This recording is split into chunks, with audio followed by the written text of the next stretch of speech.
Esto es Audiolibro. Con la narración del libro La Victoria Final, el año 2000. Escrito por el pastor Marvin Byers. Bienvenidos.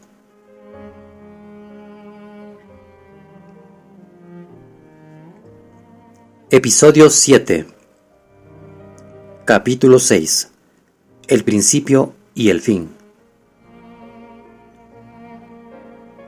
Será pura coincidencia que, cuando Jesús nació, hubo un José, una María, un Herodes y un Simeón, relacionados con su nacimiento, y que, 33 años después, cuando él murió, hubo un José diferente, una María diferente, un Herodes diferente y un Simeón diferente, relacionados con su muerte.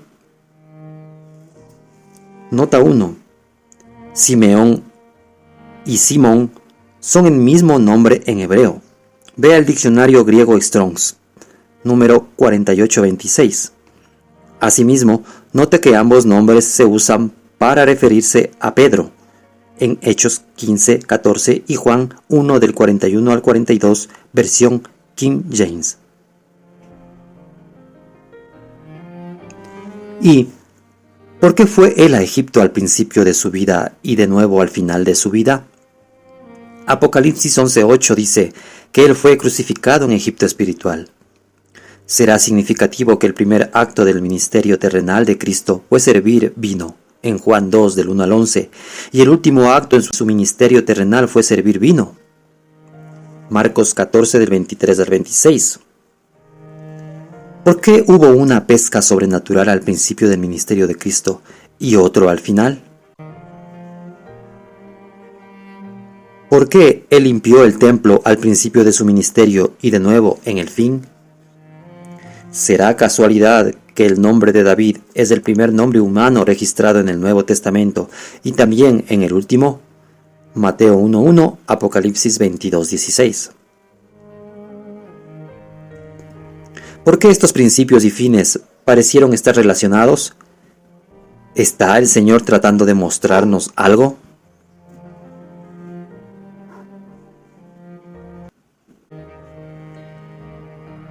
Una de las claves más importantes para entender el fin es entender la relación que existe entre el principio y el fin de todas las obras de Dios.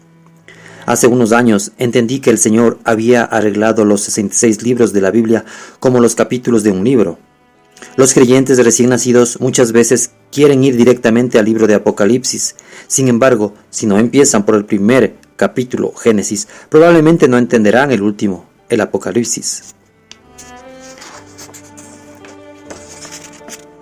El grado en que entendamos los primeros 65 libros será el grado en que entendemos el último libro, el Apocalipsis. Al comparar el Apocalipsis con el resto de la Biblia, se revela que el Espíritu Santo basó el último libro de la Biblia sobre lo que él había escrito desde el principio en adelante. El Apocalipsis es sencillamente un resumen de todo lo que él dijo antes.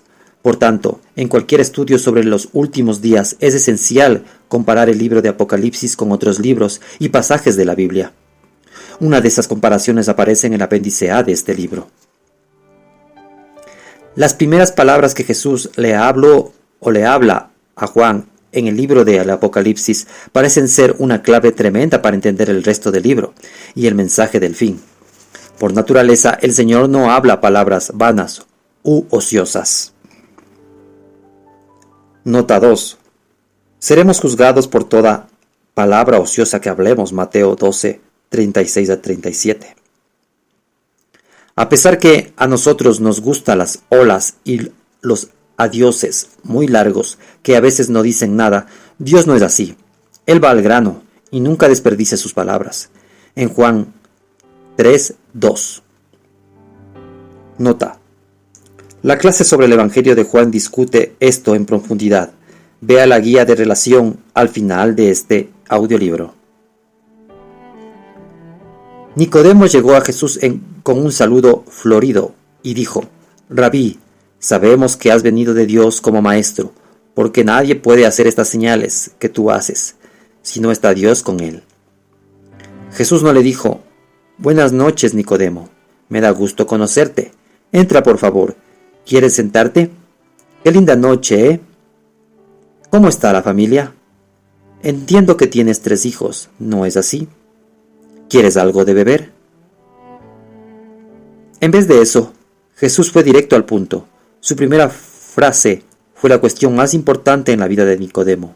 Era cuestión de vida o muerte. Él empezó por decir: de cierto te digo, que el que no naciere de nuevo no puede ver el reino de Dios. Juan 3:3. Nota 3. No estoy sugiriendo que abandonemos todas las amabilidades de nuestra cultura. Por lo menos no aún.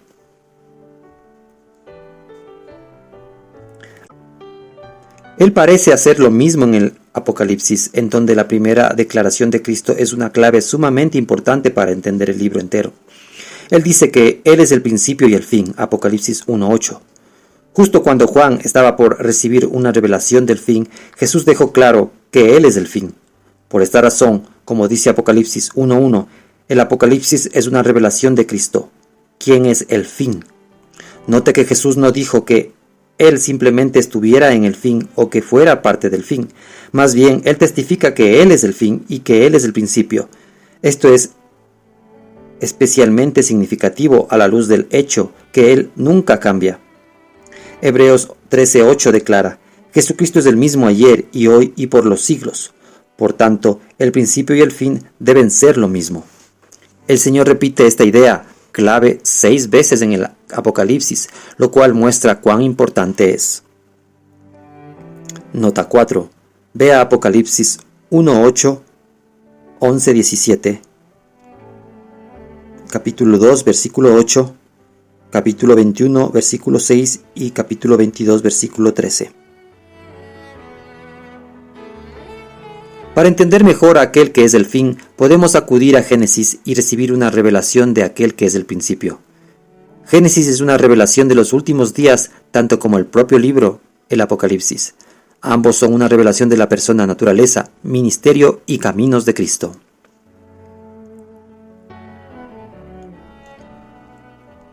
Génesis es una revelación de Cristo, el fin.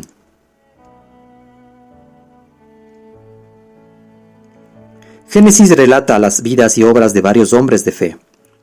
Uno tras otro, estos son realmente una revelación de la vida y obras de Cristo.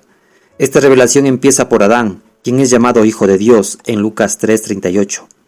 A pesar que Adán mismo no fue engañado por las mentiras de Satanás para pecar, escogió identificarse, sea por rebeldía u otra razón, con su esposa en el pecado de ella y experimentar la muerte que a ella le había sobrevenido. ¿Acaso no hizo Cristo lo mismo por su esposa? Al que no conoció pecado, por nosotros lo hizo pecado. 2 Corintios 5:21. Entendemos por qué dijo Pablo que Adán era una figura de Cristo en Romanos 5:14.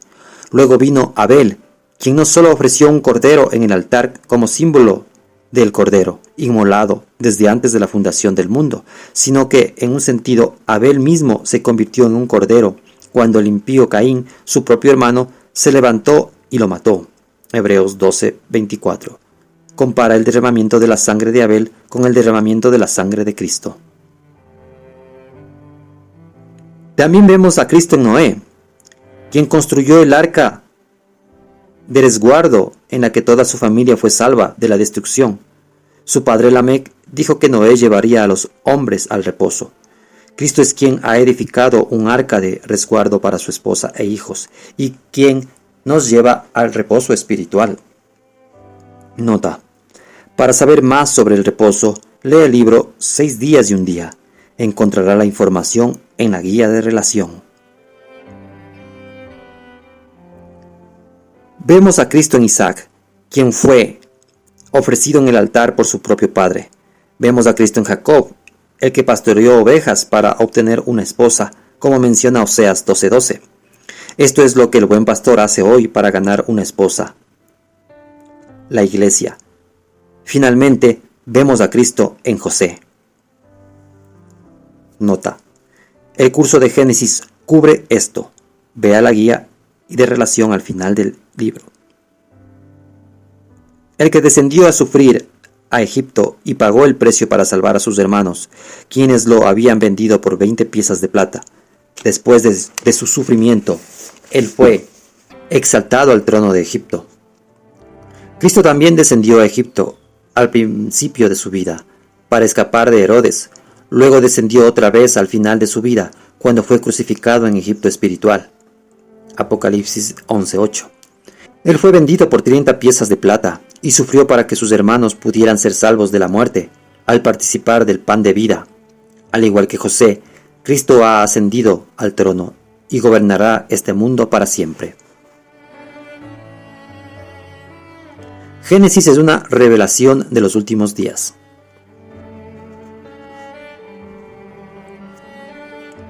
Cristo no solo se ve en los no hombres de Génesis, sino que los eventos de Génesis que aparecen en el principio del hombre revelan el fin. La palabra Génesis misma significa los principios. Antiguos manuscritos dividen al libro en 10 secciones. Cada sección empieza así: estos son los principios. En vista que los principios y fines de Dios están relacionados, cada una de esas 10 secciones es una revelación tremenda del tiempo del fin y del libro del Apocalipsis. Un estudio detallado de este tema queda fuera del alcance de este libro, pero estos son unos pocos ejemplos de la primera de estas secciones. Las palabras "estos son los principios" aparecen en los manuscritos antiguos por primera vez en Génesis 2:4. En la versión Reina Valera se traduce como "estos son los orígenes". Génesis 2:4 al 5:1 contiene muchos detalles que también se revelan en el Apocalipsis. Primero, se ven un cielo nuevo y una tierra nueva en Génesis 2 y en Apocalipsis 21 del 1 al 6. En Génesis 2:7, el hombre sale del polvo de la tierra, y lo mismo sucede en el fin, en la resurrección. Compare Daniel 12:2 y Apocalipsis 20:6. También en Génesis 2:8, Dios planta un huerto. De ese huerto fluye un río de vida, y allí está también el árbol de la vida. Génesis 2 del 9 al 10. También Apocalipsis 22 del 1 al 2 revela un huerto con un río de vida y un árbol de vida. Génesis 2 del 18 al 25 aparece el primer matrimonio entre un hombre y una mujer. Y en Apocalipsis 19:7 y 21:9 y 22:17 aparece el último matrimonio entre un hombre y una mujer. Primera de Corintios 15:45 explica que el esposo celestial de el Apocalipsis es el postrer Adán, y no enlaza con el Adán que se ve en Génesis. Génesis 3 introduce a la serpiente y el engañador. Luego Dios promete que la simiente de la mujer herirá la cabeza de la serpiente en Apocalipsis 13:14. Está operando este mismo engañador y engaña a los moradores de la tierra. En Apocalipsis 12 del 1 al 11, una mujer da a luz un hijo, su simiente, quien hiere la cabeza de la serpiente antigua. En Génesis 3:21, el Señor le dio al hombre vestido, algo que lo cubriera. En Apocalipsis 19:8, Dios da otra vestidura, y a ella se le ha concedido que se vista de lino fino, lino y resplandeciente. Los profetas y sabios entendieron esta verdad.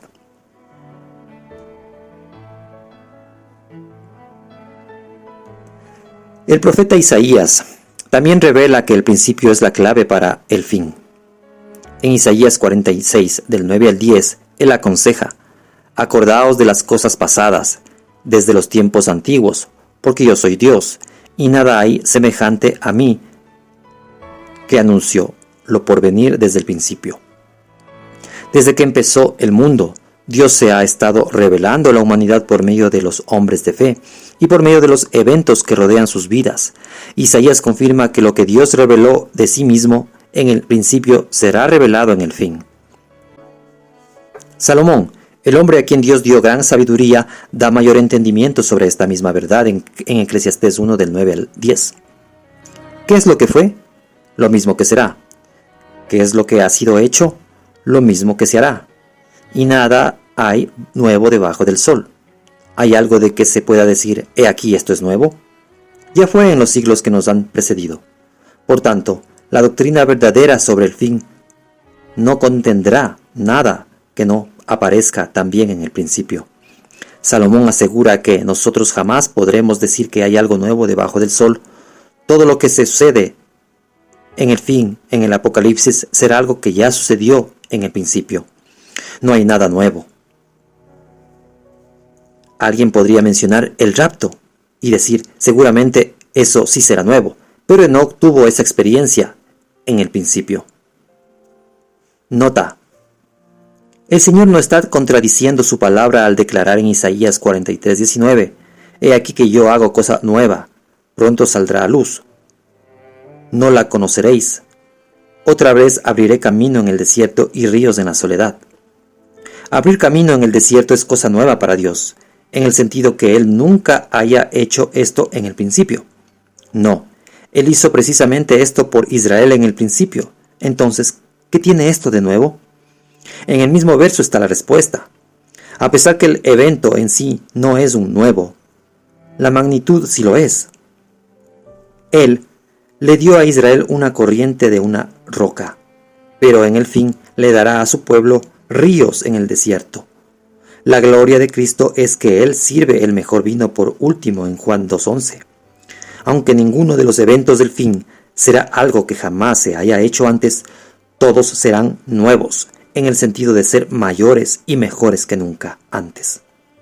Vea la introducción a la parte 2 si no entiende el uso del término rapto.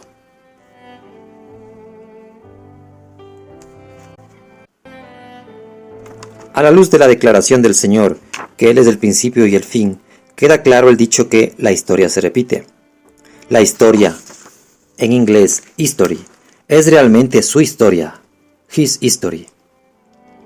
Él controla soberana y providencialmente los eventos que ocurren sobre la faz de esta tierra. Como aprendió Nabucodonosor en Daniel 4:17, el Altísimo gobierna el reino de los hombres. Pero su historia siempre principia y finaliza de igual forma, tal como sucedió en la vida y ministerio de Cristo. Esto también es verdad en cuanto a cualquier evento de la historia, sea una obra de bendición o de juicio. Existen muchos ejemplos extraordinarios de que la historia moderna se repite en el principio y en el fin de periodos específicos y los eventos relacionados con ellos. Uno de ellos se observa en el apoyo presidencial que se dio al movimiento de los derechos civiles para los negros en los Estados Unidos. Note que me refiero al apoyo presidencial, no necesariamente el apoyo popular. El apoyo presidencial para ese movimiento empezó con el presidente Abraham Lincoln, con la abolición de la esclavitud, y comúnmente se entiende que terminó con la muerte del presidente John F. Kennedy. Hagamos una breve comparación de los eventos al principio y al fin de ese apoyo.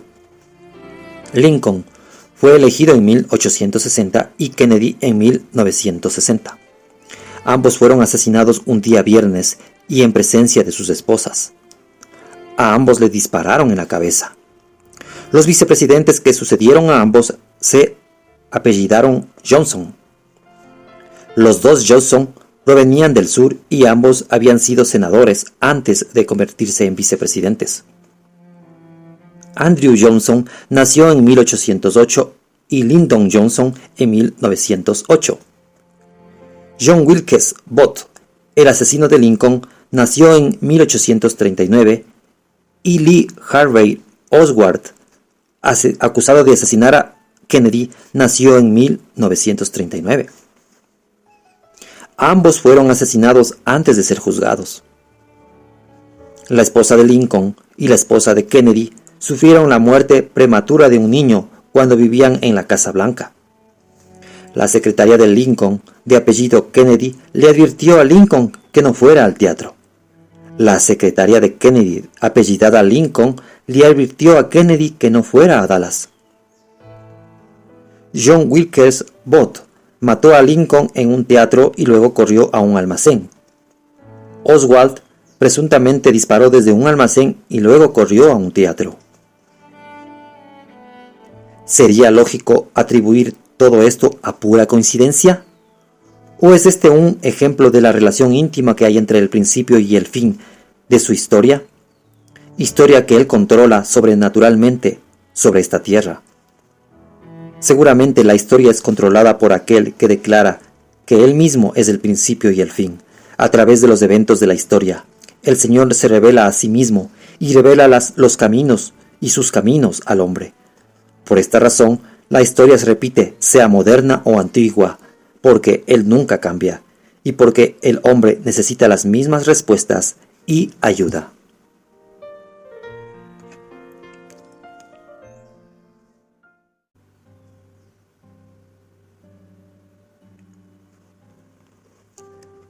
Capítulo 7. El principio y el fin de la edad del Antiguo Testamento. Pronto, esconde al bebé. Están tocando a la puerta. Alguien les ha de haber dicho que tu mamá dio a luz ayer. Yo sé que tú amas de todo corazón a Josuecito, Elizabeth, pero si no te apuras, nunca más verás a tu hermanito. Él será arrojado al río con todos los demás bebés nacidos este año. Esta desgarradora escena ha de haberse repetido vez tras vez al comenzar la edad del Antiguo Testamento. Podemos empezar a imaginar las lágrimas de angustia y el clamor por clemencia, cuando los bebés recién nacidos eran arrebatados de brazos amantes y cruelmente lanzados al río por los siervos de Faraón. Esto era un suceso diario cuando el pequeño Moisés nació. Él había de ser el mediador del Antiguo Testamento y el autor de sus primeros 5 libros. Faraón buscó desesperadamente destruir al libertador antes que tuviera la oportunidad de libertar a Israel de su esclavitud. Nota: testamento y pacto son una misma palabra. El antiguo pacto en realidad fue dado por Dios a través de Moisés. La edad del Antiguo Testamento, por tanto, comenzó con el nacimiento de Moisés. Al buscar el enemigo su próxima víctima inocente, hubo un lugar donde no se le ocurrió buscar: el río. Si los padres de Moisés ya lo habían lanzado al río después de haberle preparado con amor un arca de juncos, ¡qué sabiduría de parte de los padres! Pareciera como que su acción se relaciona con las palabras de Jesús: todo el que quiera salvar a su vida la perderá, y todo el que quiera perder su vida la hallará. Mateo 16:25. La vida de Moisés fue hallada por la hija de Faraón cuando se bañaba en el río. El libertador entonces fue escondido y criado en un lugar aún más seguro, la propia casa de Faraón. El enemigo ni pensó en buscar al libertador en su propia casa. Faraón hasta pagó por criar a aquel que más tarde destruiría el imperio de Egipto y libertaría a Israel de la esclavitud. La edad del Antiguo Testamento principió con una matanza de niños. Sin embargo, la escena desgarradora de un rey cruel destruyendo pequeñas vidas se repitió al final de la edad del Antiguo Testamento, con el nacimiento de Jesucristo. Habiendo oído Herodes que el libertador había nacido, ordenó matar a todos los bebés de Belén. Pero una vez más, el Señor protegió a su libertador. Al dirigir a los padres con sabiduría divina, ellos se lo llevaron al bebé a Egipto para salvarlo. Note que ambos libertadores, Moisés y Jesús, fueron librados de la muerte cuando estaban en Egipto. Más tarde Jesús fue criado en Nazaret, el lugar menos indicado para encontrar al hijo de David. Subtítulo: muchos detalles enlazan el principio y el fin de la edad del Antiguo Testamento. La edad del Antiguo Testamento comenzó y terminó con un nacimiento y con la matanza de inocentes. Sin embargo, hay muchos detalles más que enlazan el principio y el fin de esa edad. El siguiente listado no es más que un resumen breve. 1. Principió y finalizó con un Moisés. El primer Moisés dijo: profeta de en medio de ti, de tus hermanos, como yo, te levantará Jehová tu Dios, a él oiréis. Deuteronomio 18, 15 y 18. Así como la Biblia revela a un primer Adán y a un postrer Adán, Cristo también revela a un primer Moisés y a un postrer Moisés, Cristo. 2. Principió y finalizó con la venida de un libertador. El primer Moisés es llamado un libertador, en Hechos 7:35. También Cristo es llamado el libertador en Romanos 11:26. 3. Principió y finalizó con una Pascua. Moisés dio a Israel la Pascua de Éxodo 12, que los salvó de la muerte y los sacó de la esclavitud de Egipto. Cristo le dio a su pueblo la Pascua que nos salvó de la muerte y nos sacó de la esclavitud de un Egipto espiritual, el mundo. 1 Corintios 5:7. 4. Principió y finalizó con un viaje por el desierto. Moisés e Israel tuvieron una experiencia de desierto de 40 años. Cristo tuvo una experiencia de desierto de 40 días. Mateo 4 del 1 al 2. 5. Principió y finalizó dando un sacerdocio. Moisés le dio un sacerdocio al pueblo de Dios. Cristo también en Hebreos 7:5, 11, 14 y 22. 6. Principió y finalizó dando un tabernáculo. Moisés dio al pueblo de Dios un tabernáculo y Cristo nos dio un mejor tabernáculo. Hebreos 9 del 1 al 2, 21 al 24. 7. Principió y finalizó dando sacrificios. Moisés le mostró a Israel cómo ofrecer sacrificios aceptables a Dios al principio de la edad del Antiguo Testamento, y Cristo hizo lo mismo al final de la edad del Antiguo Testamento. Primera de Pedro 2:5, Hebreos 13 del 15 al 16 y 9 del 23 al 24. 8. Principió y finalizó dando un altar. Moisés le dio a Israel un altar en el cual ofrecer sus sacrificios, ya que Hebreos dice que Jesús nos dio mejores sacrificios. También debiéramos esperar tener un mejor altar. Este se encuentra en Hebreos 13:10. 9. Principió y finalizó dando una ley. Moisés es llamado el mediador del antiguo pacto, el legislador o dador de la ley. Cristo es llamado el mediador del nuevo pacto. También es llamado el legislador en Isaías 33:22, Santiago 4:12. Moisés dio la ley del Antiguo Testamento que enfatiza los rituales, mientras que Jesús dio la ley del Nuevo Testamento que enfatiza la justicia. La primera requiere justicia externa, mientras que la segunda requiere justicia interna. Hebreos 7:12 y 22 dice que Jesús cambió la ley. Él lo hizo en Mateo 5 y 7, cuando subió al monte en Mateo 5:1. Fue en un monte que Moisés recibió la ley que fue dicho, y luego él cita lo que la ley de Moisés decía. Pero en cada caso, él pasa a decir, pero yo os digo. Luego él eleva el estándar de la ley de justicia externa, que trata con las cosas que se pueden ver, a la justicia interior, que trata con el hombre interior y las cosas que no se pueden ver. 10. Principió y finalizó con una manifestación visible del Señor. En la época de Moisés, el Señor apareció visiblemente. El pueblo experimentó una manifestación visible de su gloria en la nube, con la columna de fuego, y finalmente en el monte Sinaí, pues los ancianos vieron a Dios. Éxodo 24:11. Lo mismo sucedió cuando Jesucristo vino a la tierra, y vimos su gloria, gloria como el unigénito del Padre. Juan 1:14. 11. Principió y finalizó con un pan sobrenatural en el desierto.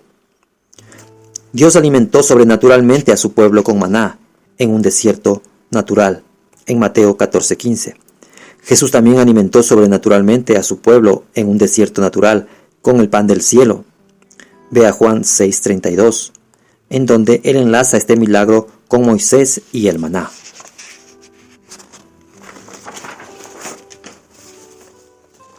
Subtítulo: La historia de Israel en el Antiguo Testamento es una parábola que revela vida en el Nuevo Testamento.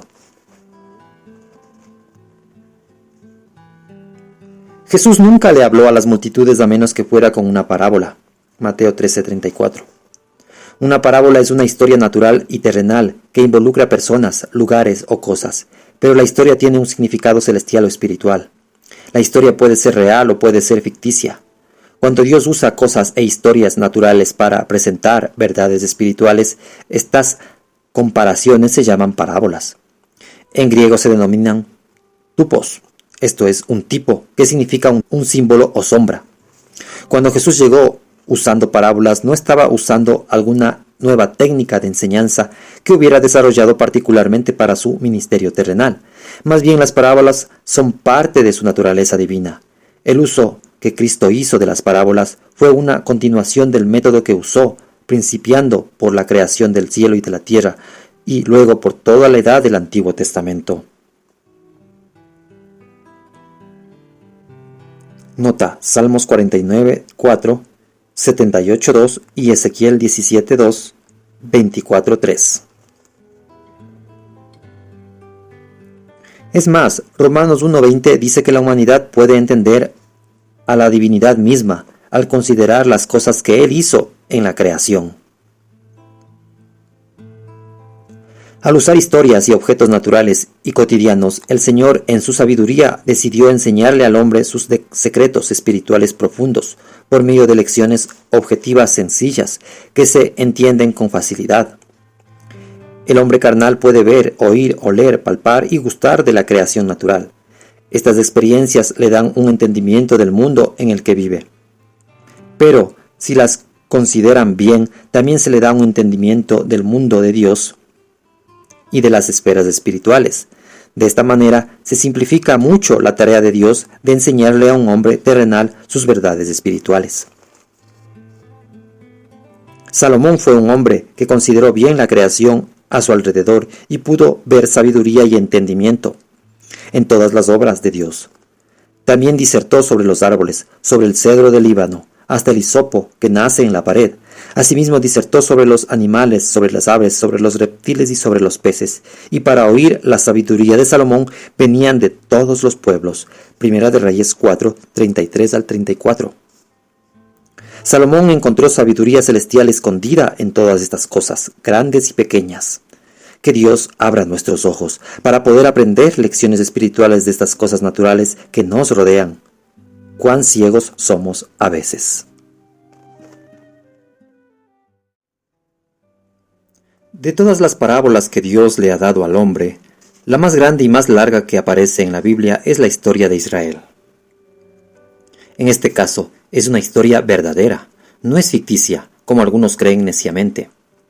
En lo que yo considero uno de los versos más importantes del Nuevo Testamento, el apóstol Pablo dice que los eventos de la historia de Israel en el Antiguo Testamento son realmente parábolas o tipos para enseñarnos a quienes pertenecemos a la nación espiritual de Israel en el Nuevo Testamento.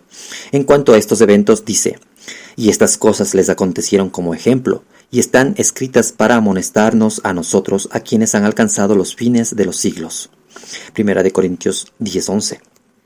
La palabra ejemplo es la palabra griega tupos, tipo o sombra.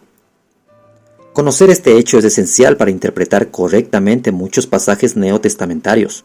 Por tanto, Israel y su historia tiene significados y lecciones espirituales para todos los creyentes del Nuevo Testamento y, efectivamente, su historia, repetirá en su pueblo espiritual durante la edad del Nuevo Testamento.